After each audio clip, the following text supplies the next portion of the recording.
Welcome to Bridging the Gap, the Madison County Chamber of Commerce podcast, where Madison County's stories and businesses connect. I'm Sarah Pugh, the Executive Director of the Madison County Chamber of Commerce. Each episode spotlights the people, businesses, and nonprofits that make our community thrive while sharing the stories behind what they do. We're looking forward to learning more about their story and their connection to Madison County. Today, I'm here with Jared McDonald with the Madison County Historical Complex. Jared, thank you for being here. Thanks for having me. So for those who may not be familiar, can you tell me about the Madison County Historical Complex? You bet. So at the Madison County Historical Complex, we have 15 buildings on 25 acres. Original to the property are the 1856 Victorian mansion, stone barn, and 3-hole stone privy that go with it. And then we also have a 2-story museum that houses our large artifact collection, including photographs, newspapers, Native American artifacts, to kind of all the way through about the 1930s. So anything and everything you can think of from that era. And then we have historic structures from all around the county that have been moved to that property. And then we added actually a new thing last year to us, which is a 9-hole disc golf course. Mm-hmm. So some outdoor things to go along with looking at history. You can have some fun and play disc golf. Cool. And what is your role there? So I am the museum director. I am the currently only full-time paid staff member. And so my job is anything from grant writing to mowing to doing capital improvements to buildings to helping research family genealogy and answer other historical questions to the public. Awesome. And how long have you been there? I've been there for 13 years. Okay. Nice. What sparked your interest in history and preservation? So being a lifelong Winterset resident, graduate of 2003 here at Winterset High School, go Huskies. Go Huskies. You just told people how old you are. That's all right. I don't care. I said, though, go Huskies. Go Huskies. Thank you, Sarah. Thank you. So this place is home. Yeah. So I've always been excited and interested in Winterset and Madison County history, and just all the different things that connect all of us together, and not only just us locally, but outside of Winterset, Madison County, and Iowa, and the nation. Like, no matter where you go, you can always find some connection, it seems, back to Winterset. So that's just what I love about it and why I'm excited. So what drew you specifically to the historical complex? So I had actually served on the board of directors for 3 years, and I'd always kind of been engaged in it because my grandparents lived just down the road from the Historical Society growing up. So we were always up there playing, wandering through the buildings, being involved with those things, and just seeing all of that. So then when I was on the board, I remember looking around the room of board members and kind of going, why am I here? Why did I get asked to join this group of very esteemed peers in our community? And quickly found out it was because they were looking to engage the next generation. Mm-hmm. And then served for 3 years, and my predecessor was retiring, and I applied for the job. I had several of them say, we think you'd be really good at this. So I applied and got it, and I've been there ever since. So you mentioned engaging the next generation. Mm-hmm. So has that been a focus of the historical complex since? 100%. So first year on the job, I made it my goal to try to get my foot in the door at every building at our Winterset Community School District. Mm-hmm. That was just very, very important, was not only just to try to get them to come to us, but get us in front of them so that way they recognize us. Because it's a lot easier for me to go to the schools than for them to get all the kids together, get on a bus, or walk over. Now they do several of those things, but for the most part back then it was just making those connections and building that connection with them. Yeah. So why is preserving local history important for communities like Madison County? Preserving our history is what we are preserving, what makes us us, mm-hmm. what makes us uniquely Madison County, which is pride and our family and our communities. It's such an important fabric of who we are, is where we have been and where we're going to. So that is our job, is to preserve not only the structures, but then also the photographs, the newspaper. We have, digitized our newsprint from 1870 through 2022, 2023, and that's open source. Anybody can access it, and it's just like a Google search in the newspaper, and then it brings up the actual newsprint. But those things are it's so important for people to have connection to that so they know who they are and where we're going in the future. Yeah. What can we learn about ourselves and our future by studying the past? I think it's perseverance. Mm-hmm. We think hard times are a new thing to all of us because it's the first time we've experienced, but hard times have always been around. Mm-hmm. And as a community, it shows us that we, as a community, will get through these things together, not separate, but always together. And that's what I love about a lot of the hardships that have happened in Madison County over the years, from the land crisis to stock markets to anything of that nature. Businesses shuttering their doors or struggling. The community always comes together and they move forward together. Yeah. And sometimes that history repeats itself a little. 100%. Yeah. So studying the past might answer. Helps current. you move forward in the future. Yeah. Do you think people sometimes underestimate the importance of local museums and historical organizations? I do. I think a lot of people see historic things outside of the state of Iowa and want to make that road trip. And they want to go see that thing. They'll travel hundreds of miles to go see something, but they can travel 5 minutes to us and see something very similar that actually has a connection to where they are as well. So it's not just an abstract thing where they're just seeing something somewhere else. They can actually see it in their own backyard that ties directly to them, or maybe their grandparents or their great-grandparents or some other historic relative. Yeah. This episode is proudly brought to you by our incredible Paint Madison County sponsors, American State Bank, Farmers and Merchant State Bank, Rotary International, Cover Bridges Winery, and Madison Tent Rentals. Join us for Paint Madison County Weekend. On Saturday, June 13th, enjoy our Sip and Paint event at Cover Bridges Winery, an afternoon filled with creativity, local wine, and fun. Then on Sunday, June 14th, artists will spread out to pre-selected locations throughout Madison County to paint some of our area's most beautiful scenery. Their artwork will then be available for purchase that evening during the Paint Madison County reception and sale at Cover Bridges Winery from 4 to 6 p.m. Thank you to our sponsors for helping us celebrate and support the arts in Madison County. For someone who maybe has never visited, what can they expect when they come to the historical complex? You never know what you're going to find. We are not the sterile glass case museum. We have a lot of things out. I kind of equate it sometimes to grandma and grandpa's living room. You just never know what you're going to find on a shelf or who's going to be in there looking at something. But we also have outdoor exhibits, indoor exhibits. We have interactive exhibits. We have a museum cat. That's a great thing to come see. We have chickens and ducks on the grounds and 2 peacocks. So it's just, you never know what you're going to find. So it's not quiet when you show. Not quiet at all. Okay. Are there any exhibits or buildings that visitors are especially drawn to? I think something most people like to go see, it's the McKee Barn, the McKee Agricultural Barn. It's not a historic structure. It was built in the early 1990s to house our farm implement. Okay. So it has, and for implement, that's tractors, corn planters. We've got a combine. We've got hay balers. We have a 1950 Buick Roadmaster, the 1916 Model T. We have a fire truck. It's just, there's so many different things in that structure alone that a lot of people like. So we really, and then we actually just spent some money putting on all new metal siding to secure that barn and secure our collection inside there as well. Nice. Do you have a personal favorite? That is a horrible question to ask somebody in the museum world.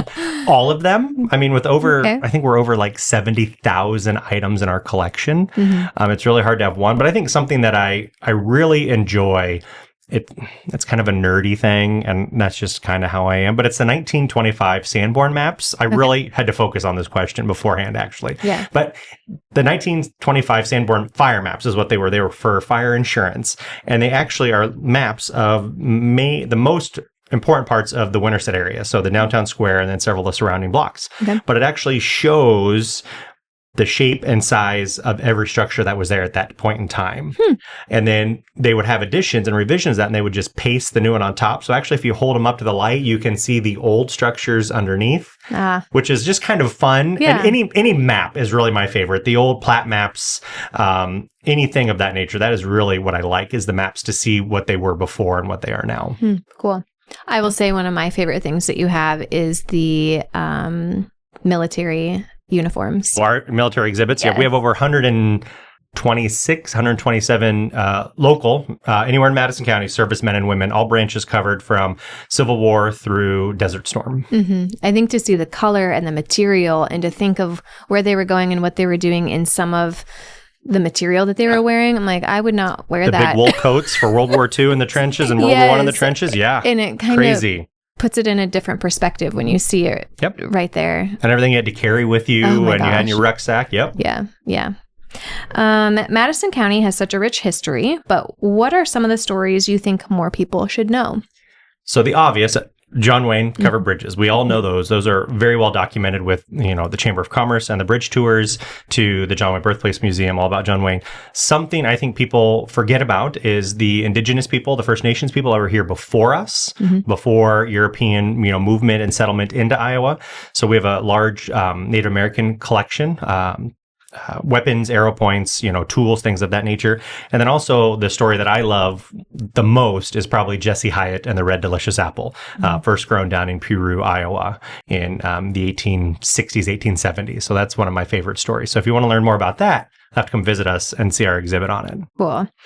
Have you uncovered any surprising or unusual stories while you've been there working? Short answer is yes.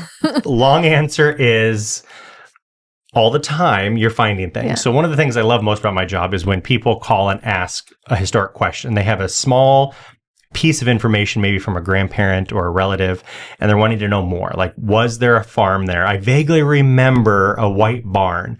So being able to go help them uncover those things is something I love. But, we're always doing different things. I had local businessman Dave LaGrange. One time he says, do you know anything about the Benge trumpet? And I'm like, I got nothing, Dave. He goes, well, look into it. Sure enough, there is a trumpet. It is like one of the premier trumpets still used. It's called the Benge trumpet. And the guy who designed it born and raised here in Madison County. Ended off out in Chicago and then maybe New York. This may not be 100% accurate. Don't fact check me on it today. But just the story of that. And then, we have Glenn Martin and the Martin bomber, World War II bomber, Lockheed Martin. I mean, there's just so many connections that go so far, but they all come right back here to Winterset in Madison County. Yeah. It's crazy because, we've grown over the years, and to think that so many people came from such a tiny place is pretty remarkable. It is. Cool. What's one misconception people might have about our local history? You were kind of just talking about it. I think people think that it's dead, it's old, it's not cool, it's not fun, but it really truly is. But I think a lot of people think, it's not going anywhere, but unfortunately it is going somewhere.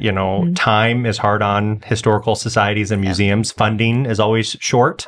So, a lot of us function on shoestring budgets. So, having people come through the door really helps that. And having people engaged and interested help keep us vibrant and up and going as well. Yeah. Does tourism help with some of that? 100%. Bus tours, just local family tours. We're open May 1st through middle of October. So just coming out and seeing things. We're working more and more every year to have rotating exhibits. So new exhibits. So it's not just once you've been there, you've seen it. We're trying to have new and exciting things to bring people in. Yeah. Can you touch on some of those events or new and exciting things? So this year's new exhibit, we have Celebration 250. So, Iowa was not around 250 years ago when the nation is celebrating its birthday, but we focused on kind of storytelling of other celebrations that have happened since before the 250th. So after statehood or nationhood and then statehood. So we have several community centennial quilts and bicentennial quilts. Winterset's bicentennial, Madison County's bicentennial, and then we have some First Peoples, Indigenous peoples artifacts out as well because they were here at that 250th mark. Not necessarily white settlers, but there were other people here.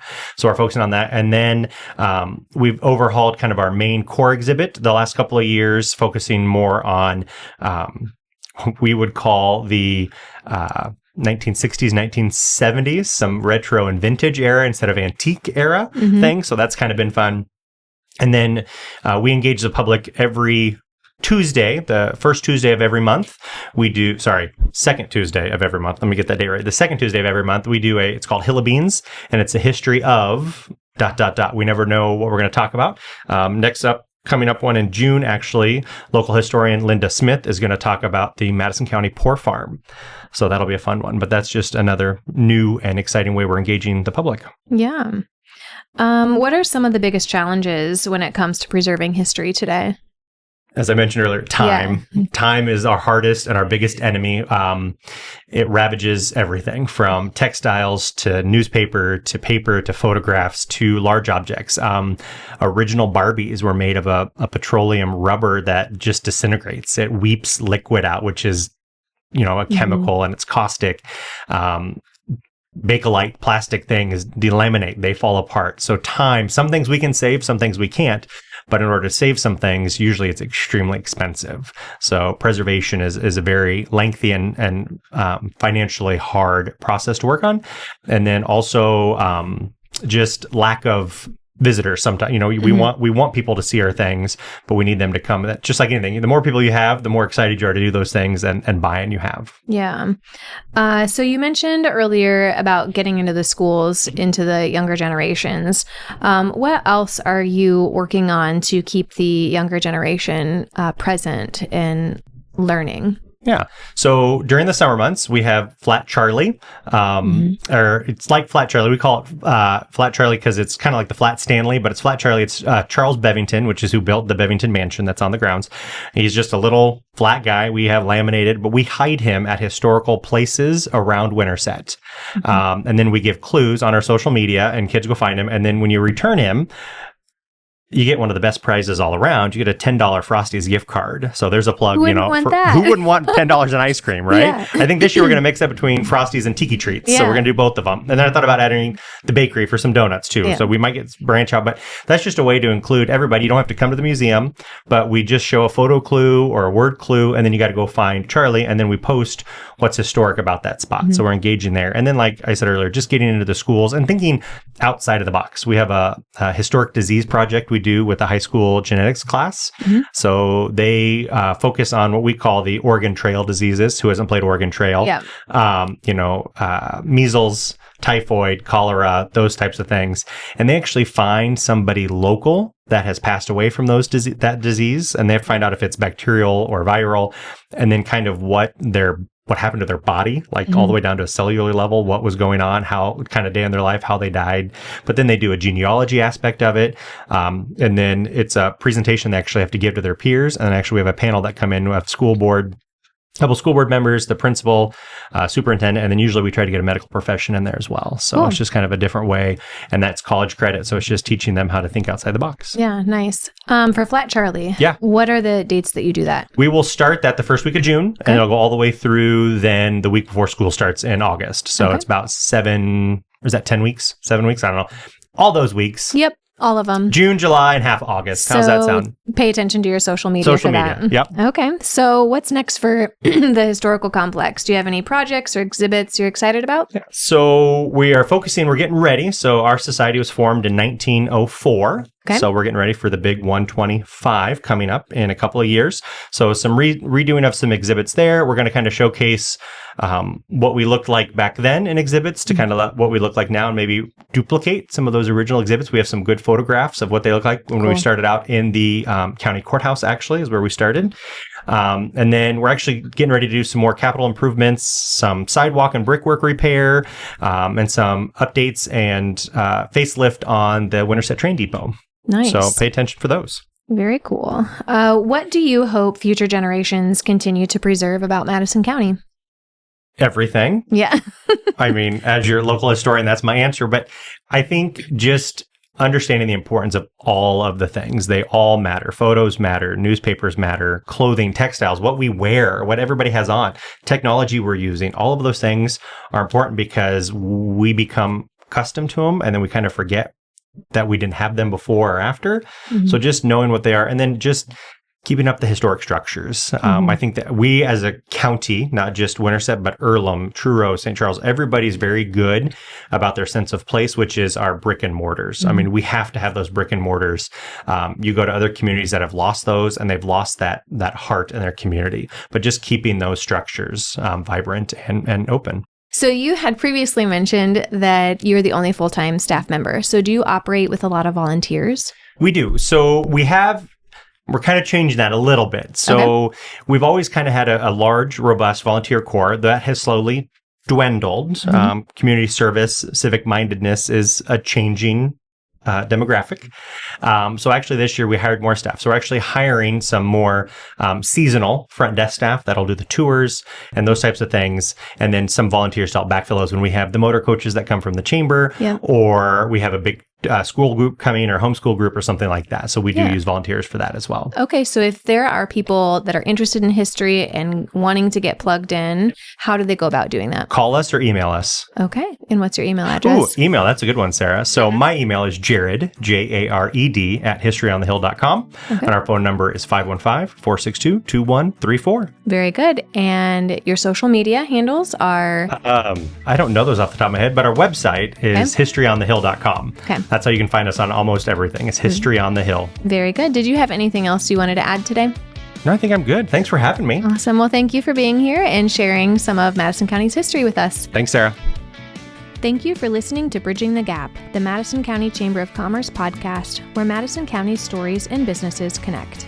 We hope today's conversation gave you a deeper look at the people and passion behind our local community. To learn more about today's guest, visit their website, and for more chamber events, membership, or resources, visit www.madisoncounty.com. Be sure to subscribe, share, and join us next time as we continue bridging the gap across Madison County.